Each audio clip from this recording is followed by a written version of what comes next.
करने के लिए आपके साथ बैठे हैं और आपके माध्यम से पूरे जन क्षेत्र में इस विषय को जानकारी मिलेगी, क्योंकि लोगों में जो उत्साह है तो कहीं ना कहीं पूरी तैयारी उनके सामने रहे ताकि लोग इसको बेहतर तरीके से। आवाज़ कम आ रहा है।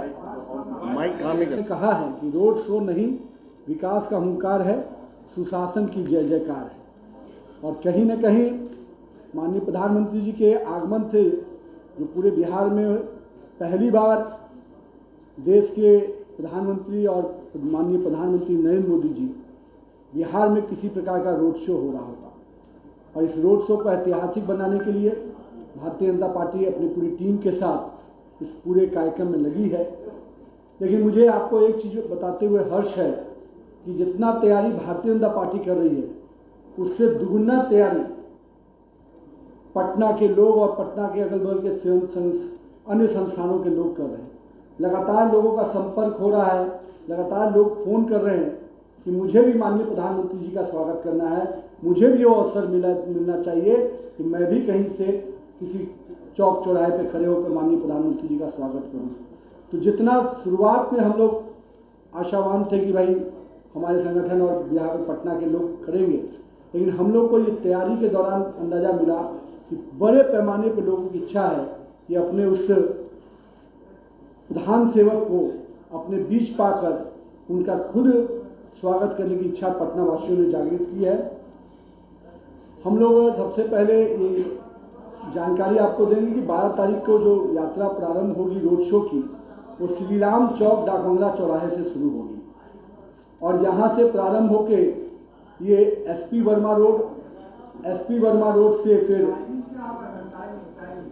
एक करके पूरा बात हो जाए उसके बाद एसपी वर्मा रोड से एग्जीबिशन रोड चौराहा से भटचैया मोड़ से उमा सिनेमा होते हुए आपको कदम कुआं से शाही सम्मेलन, ठाकुरवाड़ी रोड के बाद उद्योग भवन पर ये पूरी रोड शो का कार्यक्रम समाप्त होगा।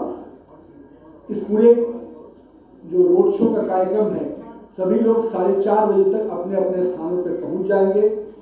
माननीय प्रधानमंत्री जी के आगमन के 1 घंटा पहले सभी लोग अपने अपने स्थानों पर रहेंगे और 5:30 बजे से करीब ये रोड शो प्रारंभ होगा। अपने पूरे इस यात्रा के दौरान अलग अलग संस्थानों में जहाँ स्वागत का कार्यक्रम रखा है, वहीं हम लोग के पार्टी की तरफ से भी अलग अलग विधानसभा से अलग अलग जिलों से भी लोग स्वागत करने के लिए अलग से स्थान चिन्हित किए गए। तो पूरे रास्ते में 10 से 12 जगह पर पार्टी के कार्यक्रम हो रहे हैं। कहीं इसके अधिक करीब 25-30 संस्थानों ने अनुमति दिया है अपना स्वागत करने का, तो वो लोग का भी स्थान इसी बीच में है। तो कहीं ना कहीं प्रशासन ने उनको भी अनुमति कई जगह पर दी है और कुछ जगह और भी लोग इच्छुक हैं। ये पूरा रोड शो को कहीं ना कहीं माननीय प्रधानमंत्री जी की जो 10 साल के कार्यकाल है, लोगों के ध्यान में है कि 10 साल की जो उपलब्धियां रही हैं, शायद आज़ादी के बाद पहली बार कोई ऐसा दशक बीता है जिसमें एक लोगों के जीवन में परिवर्तन आया है। तो हम लोग और यहाँ के लोगों ने भी कई ऐसे योजनाओं को आगे लाया है कि जिस योजना के माध्यम से जो मानी उनके जीवन में परिवर्तन आया है, उन योजनाओं का भी जिक्र वो लोग कर रहे हैं। इस पूरे रोड शो के दौरान कई स्थानों पर पुष्प वर्षा होगा, कई स्थानों पर लोग अपने स्वेच्छा से भी आरती कर रहे हैं और कई स्थानों पर गंगा आरती के माध्यम से लोग जो स्वयंसेवी संस्थान है वो कर रही हैं। तो मेरा ये मानना है कि यहाँ माननीय प्रधानमंत्री जी ने पिछले 10 वर्षों में कई चीज़ों को दिया है। जैसे युवाओं में बहुत जोश है नई शिक्षा नीति को लेकर, बहुत बड़े जो पिछड़ा समाज है उसके लिए बहुत बड़ा गर्व का विषय है कि जिस व्यक्ति ने अपने बिहार के सपूत कर्पूरी ठाकुर जी को भारत रत्न दिया, तो पिछड़ा समाज आज उनके लिए खुशी का है और कि अपने उस प्रधान सेवक को अपने बीच में पाकर वो उनके लिए स्वागत के लिए रखता है। पूरे यात्रा को उत्सवी रूप देने का प्रयास किया गया है। तो कई जगह पर भारतीय लोकगीत, बिहार के जो लोकगीत है वो चलेंगे, भारतीय संस्कृति के जो गीत है वो चलेंगे, राष्ट्रगीत है जो वो चलेंगे।